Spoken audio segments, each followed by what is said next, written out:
همون اولیه که نشون دادم یه دونه از اون برداشتم، یکی دیگه هم بردارم. ای خدا جانم، من عاشق لاک پشتم. میگم اگه 10 دقیقه دیگه چیز بود، در زود پس و دیرتر باز کرده بودم.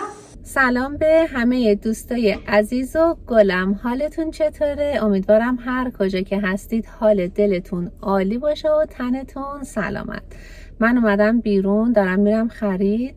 بعد خریدی که الان میخوام انجام بدم برای مامانه. اگر یادتون باشه تو کانال مامان چند وقت پیش رفتیم بازار گل و گیاه محلاتی. مامان گلدون میخواست، رفتیم از اونجا گلدون گرفت.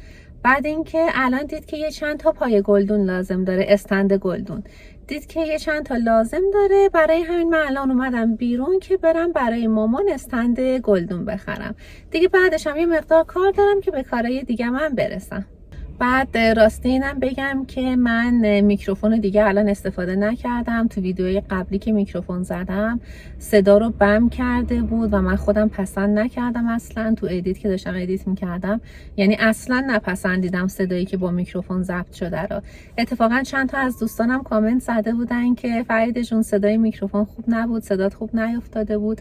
گفتم آره خودم متوجه شدم، دیگه اینطوری باشه خب استفادهش نمیکنم. چون امتحانش هم کردم، یه دکمه داره خب روی میکروفون، اونو که دوبار بزنید صدای خود آدم رو همراه با صدای محیط ضبط میکنه، ولی توی اون صدای خود آدم انگار بمتر میشه. برای همین من روی اون گزینه گذاشتم که فقط صدای خودم ضبط شه، یعنی اولویت با صدایی باشه که نزدیک میکروفونه. میگم ولی صدا بم بود و من پسند نکردم، برای همین الان نیاوردم که استفادهش کنم. گفتم صدای خود محیط باشه، همه صدا شنیده بشه، به صورت طبیعی قشنگتره. حالا جاهایی که بخواد خیلی شلوغ باشه بخوام صحبت کنم، سعی میکنم که دیگه بیشتر نزدیک میکروفون دوربین باشم که صدا واضح بیفته و متوجه بشین که دارم چی میگم. میگم میکروفون خوبه واسه جاهایی که دیگه خیلی شلوغه، خیلی اصلا صدا به صدا نمیرسه، خیلی خوبه. ولی یه جاهایی که آدم میره، حالا اونطوری نیست که من مثلا میگم برای داخل فروشگاه که نیاز نیست که میکروفون باشه و صداها واضح شنیده میشه، برای اینجور جاها نیاز نیست. ولی در کل الان این میکروفونی که من گرفتم صداشو پسند نکردم، برای همین دیگه نیاوردم استفادهش کنم. گفتم این موضوع رو بهتون بگم، حالا دیگه حرکت کنم برم سمت محلاتی.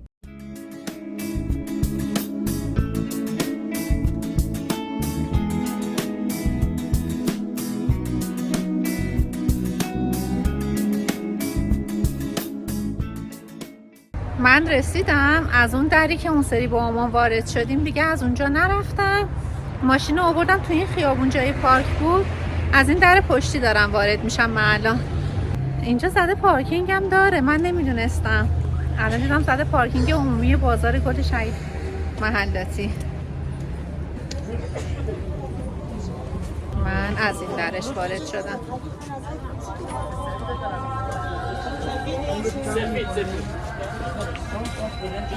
فکر کنم این قسمتش اون روز نمیدونم ما اومدیم یا نه. آره دقیقا خوردم به این سالن 8 که رفتیم داخل مامان گلدون خرید، سالن 8 بود. ببینید چه حس قشنگی داره این گلا، یعنی آدم لذت میبره.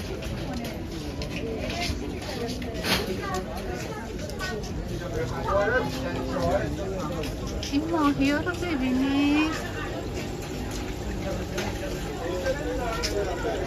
رنگی رنگی، سبز و زرد و صورتی. خدا ماهی چیه جناب؟ جان کالر بیدو. این یکی ریزه چیه؟ زبرا. چند تا قیمتشون؟ 10 تومن. آخه ببینید چه کوچولو هست. من قیمت بپرس، من به قیمت میگم.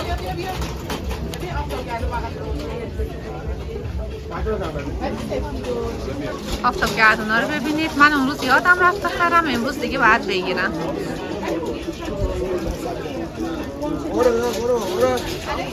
الکی شلوغ نکن. یعنی آدم اینجا که میاد فقط دوست داره نفس بکشه، انقدر که اکسیژن، اصلا یه حس خیلی خوبی داره میونه این همه گل.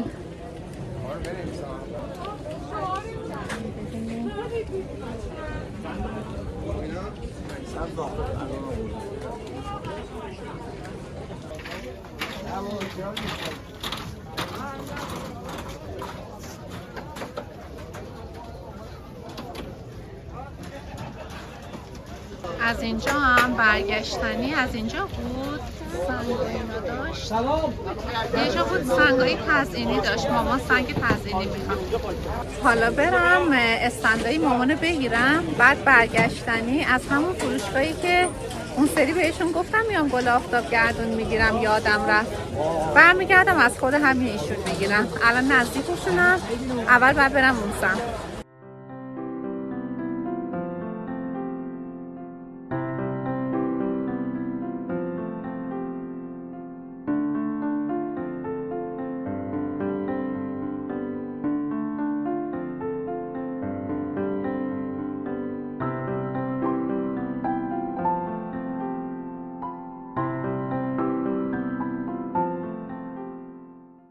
الان من از یه قسمت پیچیدم اومدم داخل اینجا گل خشکه اون روز ما اینجا رو ندیدیم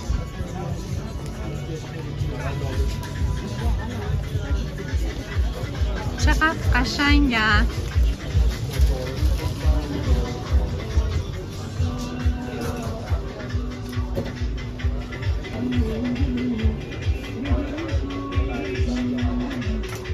سلام خسته نباشین اینجا رو ببینید اینا چه خوشگلن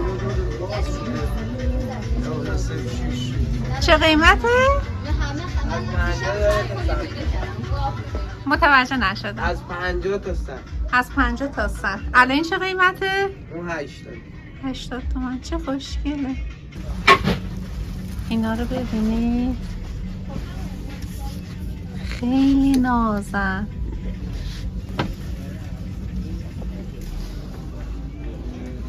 اینجا هم انواع و اقسام کدوها رو گذاشتن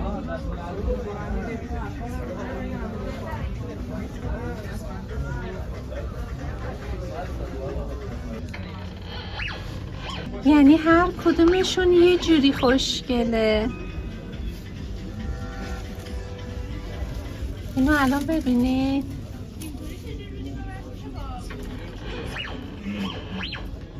خیلی قشنگن آدم دوست داره همشون رو بخره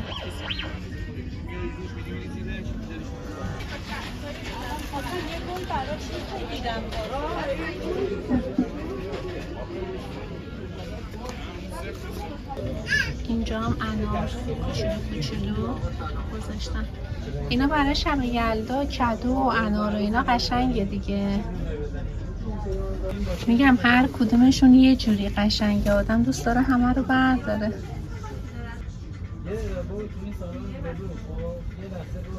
همون اولیه که نشون دادم یه دونه از اون برداشتم یکی دیگه هم بردارم این دوتا رو ببینید چه خوشگلن این دوتا رو هم بردارم اینا چه قیمته؟ 100 تومن خیلی خوشگلن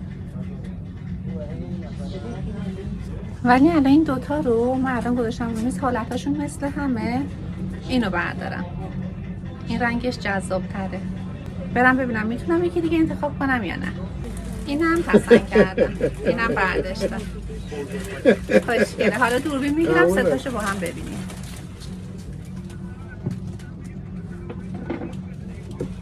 من این ستا رو برداشتم خدا خیرت بده خب همینه جناب دست شما درد نکنه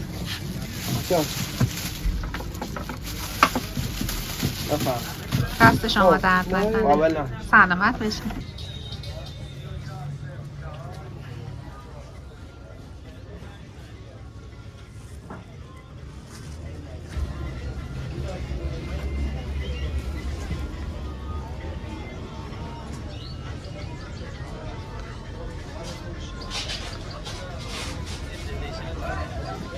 همه کارا حصیری خوشگل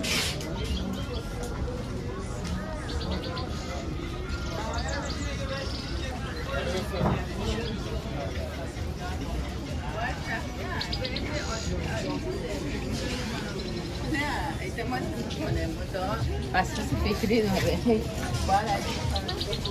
کاجم دارم.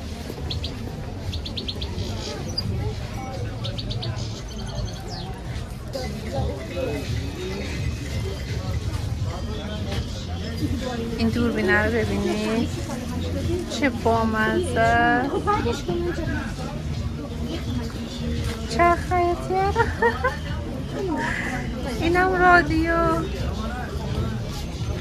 چقدر بامزه است.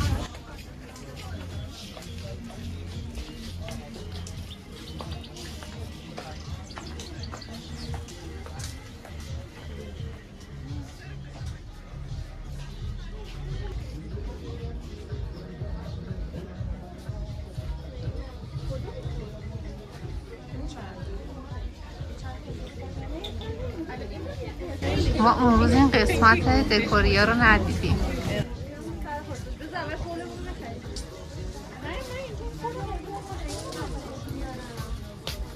تابوسه چنده؟ تابوس 20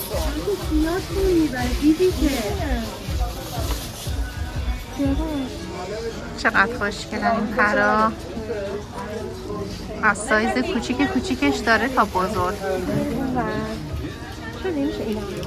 من برم داخل اینجا گلدونای بلورشون رو ببینم. سلام، وقتتون بخیر. گلدون بلور جنس خوب چی داری؟ جنساش خوبه همه؟ میخوام یعنی خیلی ظریف نباشه بشکنه. چه مدلی میخواین؟ مدلش انتخاب کنید، من تو اون سطح قویشو بهتون. بله مرسی. ببینم مدلشو. استوانه ساده هم دوست دارم. استوانه ساده. حالا طرحدار بخواین خطداره هست، این هست.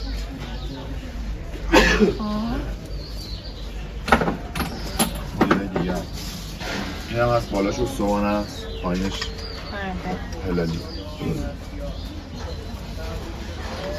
شیشه‌ش هم داریم دوباره اینجا، شیشه ایش هم هست، ولی خب اونو پیرکس. کیفیتش هم ببین خوده. من گلدونم شکست، چند روز پیش از دستم افتاد، شکست دیگه. گلدون ندارم که یه موقع بخوام گل تازه بگیرم. یه دونه هم داشتم، تک داشتم، حالا یه 2 تا بگیرم از این. پس 2 تا بهم بدین که جفت باشه دیگه. حتما آمیلا 2 تا بهشون بده. اینم اوکیه. فقط جعبه دارن دیگه که نشکنه. آخه میخوام الان خرید کنم، میخوام نشکنه. اگه جعبه دارید داخل جعبه برام بذارید. من 2 تا جعبه برات بکشم. ممنونم، مرسی.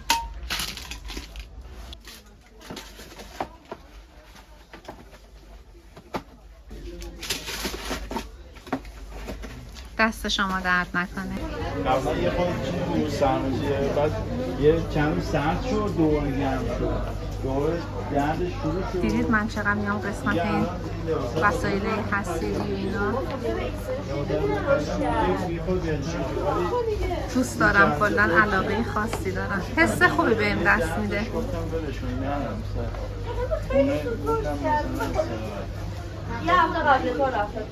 آینه ها رو ببینید. آدم خونه بزرگ باشه یه گوشه خونه رو سنتی کار کنه، از این آینه ها اینا بزنه، خوشگل میشه. من اومدم برای مامان خرید کنم، همینطوری که میخوام برم جلو تو مسیر دارم برای خودم خرید میکنم. دیگه اینم مدل منه.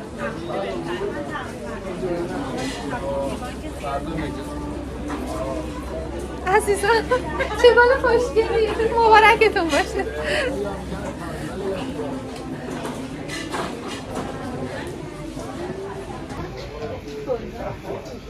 اینجا رو ببینید. سلام، خسته نباشید. سلامت باشید. جنس اینا رو میفرمایید؟ اونو جنسشون سرامیکه. سرامیکه، بله.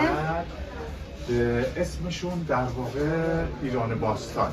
ایران باستان. به خاطر اینکه برگرفته از آثار باستان ایران. بله. الان این غزالا رو میبینید روی اینها. بله. توی شهر سوختی سیستان. درسته. این در واقع از اونجا اقتباس شده که هستش.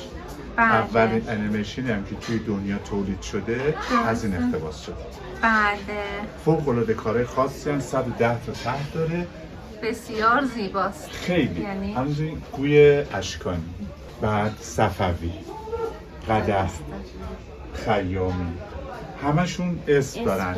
بعدش هم جالبش اینه که این 110 تا تر هیچ کدومشون مثل هم نیستن. مثل هم نیستن. متفاوت از همن. یعنی این هنر اون هنرمنده رو میرسونه که این کارو درست میکنه. درسته، واقعا دستشون درد نکنه. خیلی خوشگلن.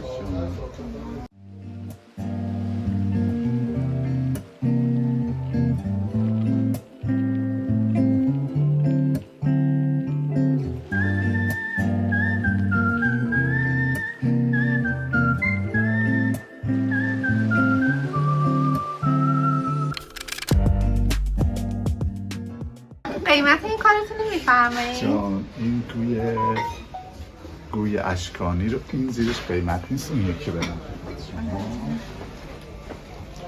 این قیمتش از 560 تا 560 تا سایز هم داره. بله. بزرگشه گوی اشکانی، اینم هست کوچیک، اینم متوسط.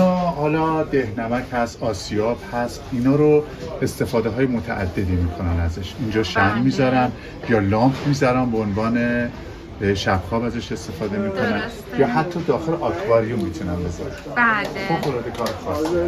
خوشگلن. این مثلا نگاه کنید شاهکاره، مشربه دوره اشکانی. بله درسته. نقشاش هم شما نگاه کنید، هر طرف که شما نگاه میکنید نقشه قشنگه. بعد اون چه قیمت اونم میفرمایید؟ این قیمتش 797. بله. خیلی کاراشون واقعا قشنگه. یعنی آدم وارد فروشگاهتون که میشه یه حس خیلی خوبی به آدم دست میده. اینو جدی میگم. سلامت بشید. بله، نظر دستتون درد نکنه. ممنون از راهنماییتون. سلامت بشید. اینجا هم که از این گویای شفاف دارن.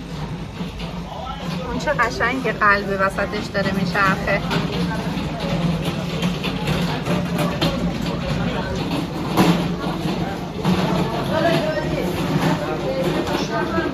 خب مامان از این استند میخواد. برم داخل ببینم که به چه صورته.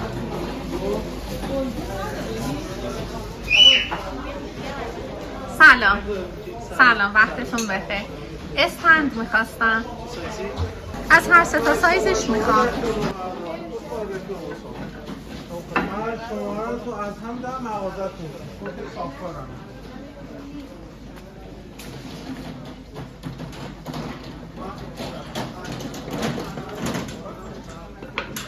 دست شما درد نکنه.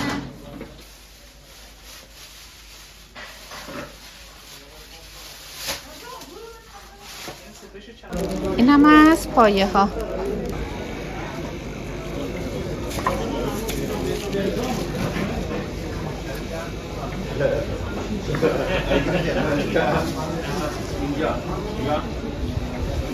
ای وای لاک پشته. چند؟ خدایا چقدر 750 کوچولوش 20 شوخی نه.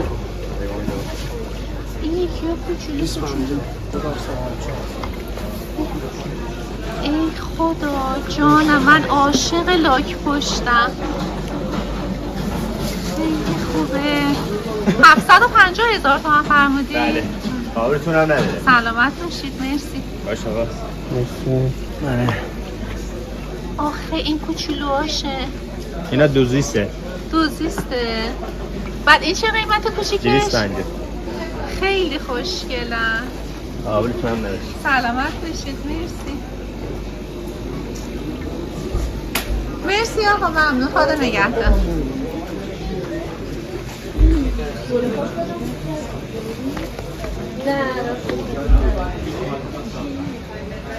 اینجاها دیگه چیزی لازم ندارم، برم.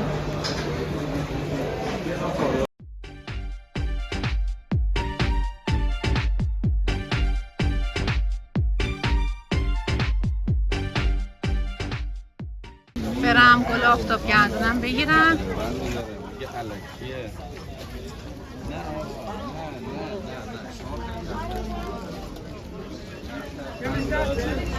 اینجا همون جایی که اون سری بهشون گفتم بیام ازتون میخرم، از همه ایشون میخوام بخرم. گل آفتاب گردونه من یه دسته من بدید.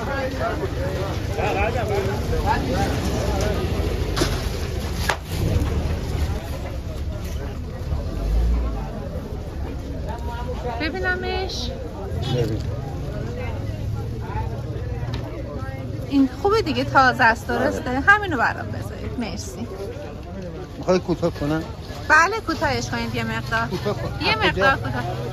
تا اینجا حالا فعلا بزنید تا بعد من ببینم چقدرش.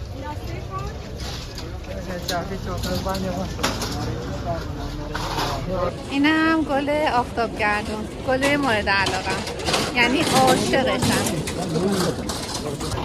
من چرخم گرفتم که دیگه تا ماشین راحت برم، دستم اونطوری سنگین میشد اصلا نمیشه.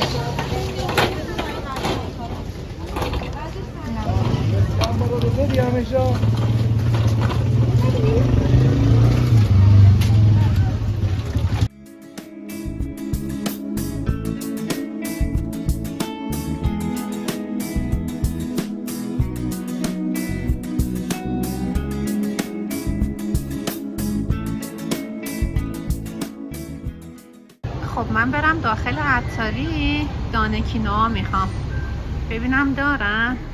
سلام، وقتتون بخیر، خسته نباشید. دانه کینوا میخواستم، دارید؟ قرمزشو میخوام. موجوده. مرسی. دانه چیا داره؟ اینجا که نیست.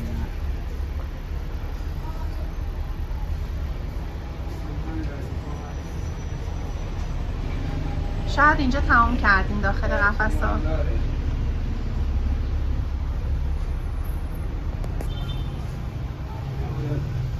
بازشه. بسته بندیشو میخوام، کینوای قرمز میخوام. آره تموم شده، اون مصرفش بیشتره. چک کردن دیدن که دانه کینوای قرمز ندارن. خب برم داخل این عطاری ببینم که کینوا قرمز دارن یا نه. سلام، خسته نباشین. دانه کینوا قرمز میخواستم، دارید؟ قرمزش ندارید تکشو؟ الان با سفید داریم با سرنگ. سرنگشو دارید؟ چون قرمز تک میخواستم. ندارید؟ نه ندارید. سرنگش مثلا قرمز سفید با سیاه. بله. خب عیب نداره یه بسته از همون سرنگی بهم بدید. ممنون.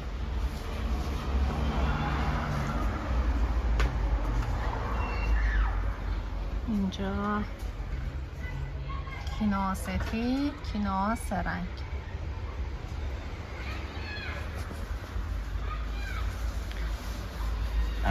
سلامت باشید، ارزی نیست. مرسی. ممنونم.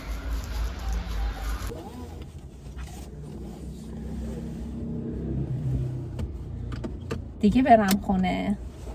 این بار که میام بارونو بیام روشونه من تو خونه، این گل مال منه، دست به شاخه هاش نزنی، از گل برگاش دل بکنی. اینم از گل قشنگم که با وجودش خونه رو کرد پر از انرژی. کدو تزیینیارم شستم، تمیز شد، یه مقدار خاک داشت. بعد این دانه کینوارم که گرفتم، حالا اینو باهاش چند روز دیگه آموزش یه سالاد خیلی خوشمزه رو براتون میذارم. از بیرون که برگشتم یه مقدار استراحت کردم، بعد دیدم چقدر هوس قیمه کردم. گفتم دیگه امشب قیمه بذارم برای شام. قیمه یکی از غذای مورد علاقمه، خیلی دوست دارم. بعد میخواستم قیمه بادمجونش کنم تو یخچال رو دیدم که بادمجون ندارم. بعد حالم ندارم برم بیرون بگیرم دیگه، همین قیمه خالی. قیمه خالی هم خیلی عالیه، خیلی خوشمزه است. گوشت گذاشتم کف بخوره. آب جوش اضافه کردم به گوشت، جوش اومد. بعد اینجا دارم رب تفت میدم که اضافه کنم بهش یه مقدارش و یه مقدارش هم با این پیاز مخلوط کنم که لپه رو جدا تفت بدم. رب که تفت میخوره قشنگ رنگش باز میشه، خورش خوش رنگ میشه. داره میپاشه به کتری، الان کتری کثیف میشه.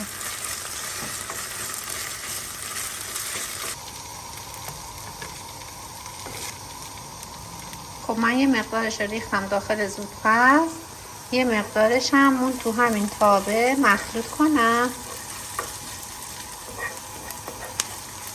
لپه رو داخل این تابه من تفت میدم. لپه که تفت میخوره دیگه له نمیشه داخل خورش. لیموهاشم بریزم. من خورش رو به ترشی که میره دوست دارم، نه اینکه بخواد خیلی ترش بشه ها، برای همین لیمو عمانیش رو یه مقدار زیاد میریزم. اینم چوب دارچین، اینم فلفل سیاه. دیگه در زودپز رو ببندم بره برای پخت.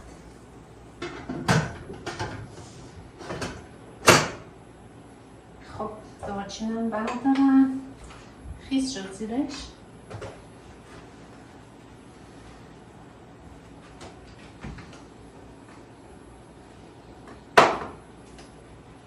لپرم در بیارم آماده کنم.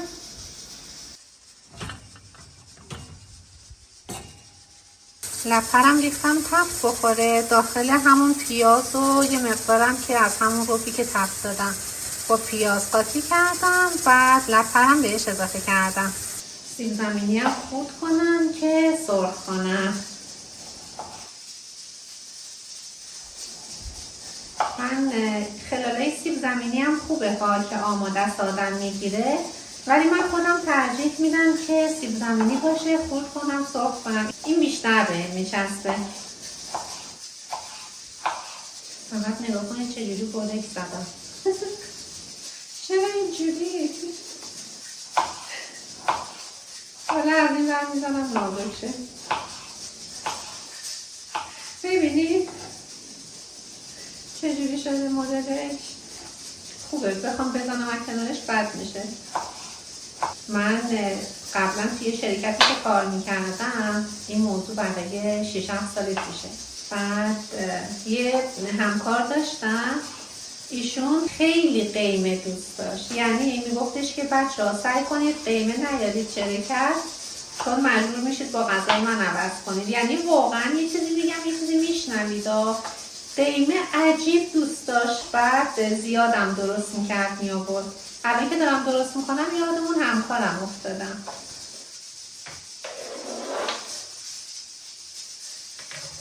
قبل از اینکه سیب زمینی ها رو سرخ کنم برنجم درست کنم که تا خورشم میاد آماده شه. من لپه رو که گذاشتم تفت خورد گذاشتم الان اینجا که خنک شه. بعد یه نیم ساعت آخر که خورشم میخواد آماده شه اضافه میکنم به گوشت که طعم گوشت و اینا همه به هم بره، خوشمزه شه، که لپمون هم له نشه، اندازه کافی بپزه.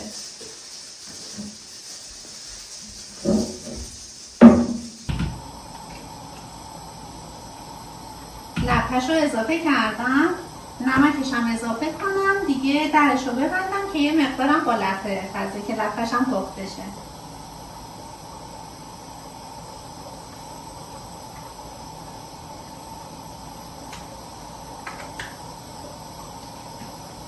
البته زعفرونم بهش زدم. درش هم ببندم که دیگه بپزه.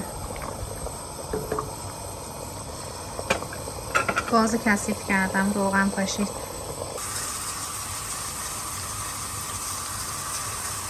سیب زمینی هم به حد کافی دیگه سرخ شد، خارجشون کنم. برنجم دم کردم یه 20 دقیقه پیش. همینطوری دیگه زعفرون دادم روش، همینطوری دم کردم. ته زعفرونم بود، بعد کم بود دیگه کم رنگ شد. یعنی نمیشه این سیب زمینی که داره سرخ میشه آدم برمیاره ناخونک نزنه. چطور خالی؟ یعنی تمام مزهش به این ناخونکشه سیب زمینی. بکنم تا بیاد غذا آماده شه. من اینو کلا خوردم. یه چایی هم تازه دم کنم تا میاد غذا درست شه و بخورم چایی داشته باشم.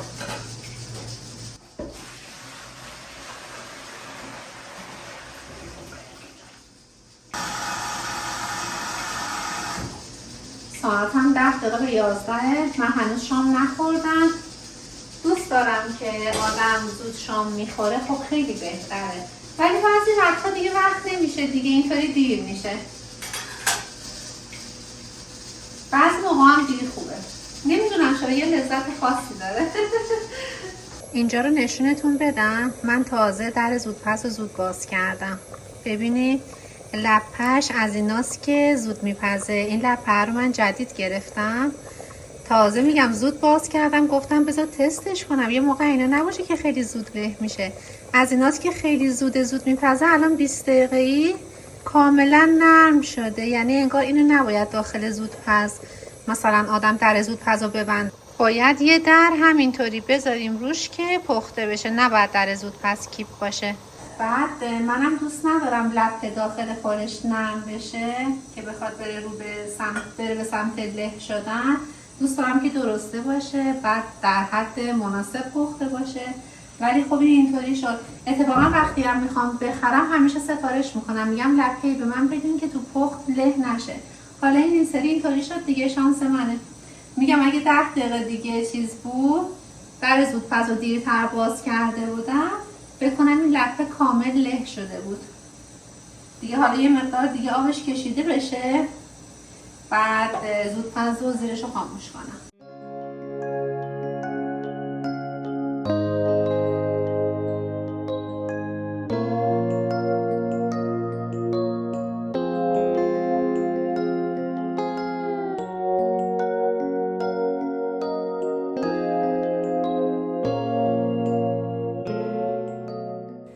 واقعا جای همگیتون خالی، من دیگه شاممو بخورم.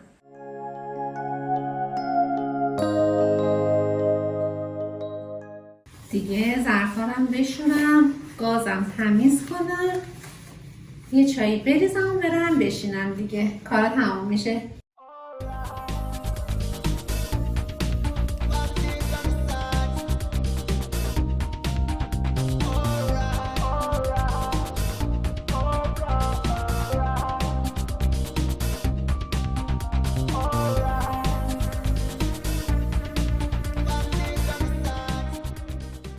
دستکش نظافتم پاره شده، بعد دیگه الان دستکش ندارم، سیمم دستو خراب میکنه. حالا آروم میگیرم که پوست دستمو نبره.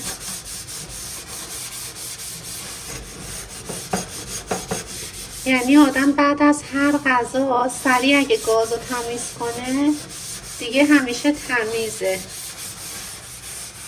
وقتی هم نمیبره، 2-3 دقیقه. من همین ریکا زدم به این سیب، با همین ریکا دارم میکشم.